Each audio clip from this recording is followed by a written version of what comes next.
사실 이제 어제 뉴스 나온 것 중에 하나가 또 뭐가 있었냐면은 지난 2009년 말부터 2010년 초까지 김건희 씨가 예. 도이치모터스 주가 조작 관련해서 4,700만 원을 손실을 입었대요. 4,700만 원을. 그때 대통령이 손실 입었다고 그렇지. 주장했던 거잖아요. 예. 그때 주포라고 불리우는, 그래서 김건희 씨하고 같이 전화 통화를 그렇게 많이 했다는 그 이모 씨 있지 않습니까? 이종호 씨요?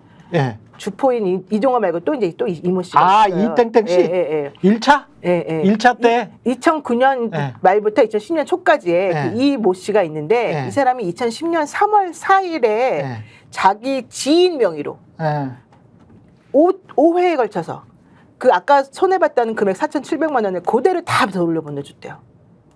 그대로 다 돌려보내줬대요. 이것도 뉴스타파가 살짝 보도를 했는데 요게 이제 보강이 된 거야. 보강이 돼서 네. JTBC가 어제 보도를 다시 터트린 거예요. 그렇지. 그러니까 이제 이게 또 이제 그 뉴스타파하고 JTBC가 조금 달라서 그렇지. JTBC 거가 이제 옛날 게 쌓여가지고 더 폭발력을 갖게 된 건데. 그렇죠.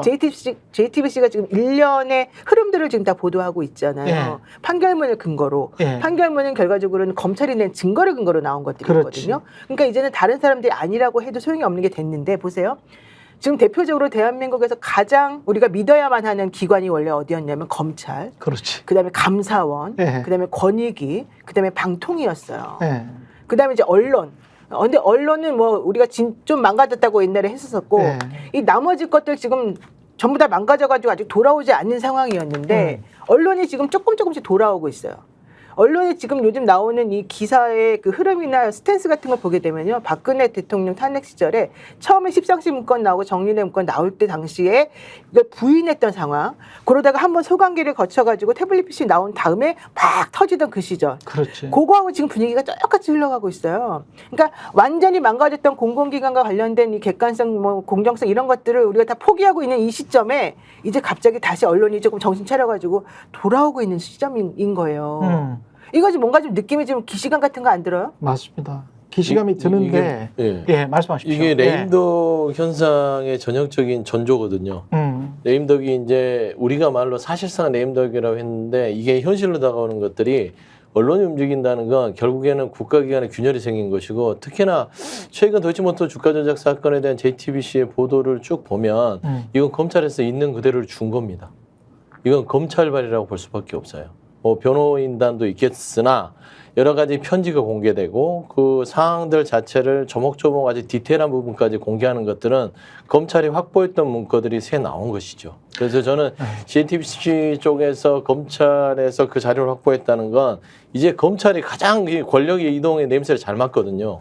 그렇죠. 이제 윤석열의 시대는 지나갔다라는 걸 좀 판단하지 않았냐. 저는 그래 보여요.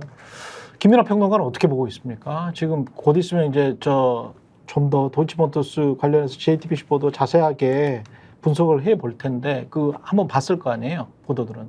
그러니까 지금까지 JTBC가 최근에 한 보도는 다 한 점을 가리키고 있어요. 뭐 뒤에 훨씬 더 자세하게 설명해 주시겠지만 김건희 여사가 지금까지 그리고 윤석열 대통령이 대통령 후보 시절부터 계속 해왔던 해명, 예. 그냥 계좌를 빌려준 것에 불과하고 그냥 손해보고 끝났다라는 식의 예. 그러한 해명이 사실이 아니고, 그리고 이 도이치모터스 주가 조작 사건 2심 결과가 나온 이후에 최소한 김건희 여사는 방조 혐의를 인정받을 수 있지 않나? 라고 하는 게 있었지 않습니까? 근데 이 JTBC의 일련의 쭉 보도 계속 뭐 날마다 말씀드렸습니다만 이 보도를 종합하면은 공범은 확실한 것이고 거의 공동정범의 수준에 이를 정도의 그러한 어떤 이 상황이었다라는 거를 다 보여줄 수밖에 없는 그러한 보도를 지금 하고 있는 거예요, JTBC가. 이 일당들이 다 자기네 편인 줄 알지 않습니까? 김건희 여사가. 김건희 여사는 우리 일당의 일원이라고 인식하고 있는 것이고, 그러니까는 매도 타이밍을 알려준다. 그 다음에 또 원망 섞인 편지를 쓰고, 지금 4,700만 원 보존해줬다는 것도 예를 들면은 누가 당신이 뭐 예를 들면 이러저러한 나하고 얘기를 해가지고 투자를 했는데 손해가 났으니까 당신 말 예를 들면 제가 아주 사건을 단순화시켜가지고 당신 말 들어가지고 내가 투자했는데 손해 났으니까 그거 보존해 주시오라고 얘기하면 누가 보존해 줍니까 그거를. 무슨 사전에 약속이 있었고 이거 하면 우리가 해서 이익을 나눠가지고 해먹을 수 있습니다. 이런 약속이 뭐가 대충이라도 있었어야지 보존을 해주는 거 아닙니까? 그렇죠.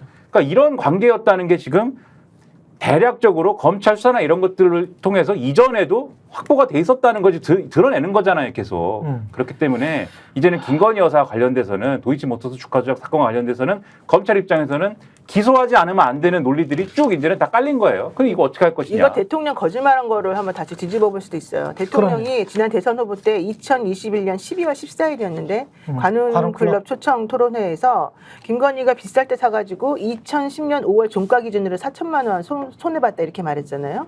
근데 실질적으로 주가 조작 주포가 지인 명의로 김건희에게 보낸 돈이 딱 그 금액이었단 말이에요. 그렇죠. 그러면은 손해본 게 뭐가 있어 자기가? 근데 거기다가 제가 이제 주식시장이나 이런 것들 그 특히 뭡니까 이렇게 주가 조작이랄지 이런 것들을 취재를 많이 해봐서 이게 이 이야기를 전해 듣고 이 보도를 전해 듣고 딱 느낀 거는 이 보통 이 작전 세력하는 부티크들이 이런 정도의 유명인들 그리고 뒷배를 봐주는 검찰총장 또는 검사의 부인에게 또는 그런 사람들에게 약속을 합니다. 구두로. 그렇죠. 보통 아시잖아요.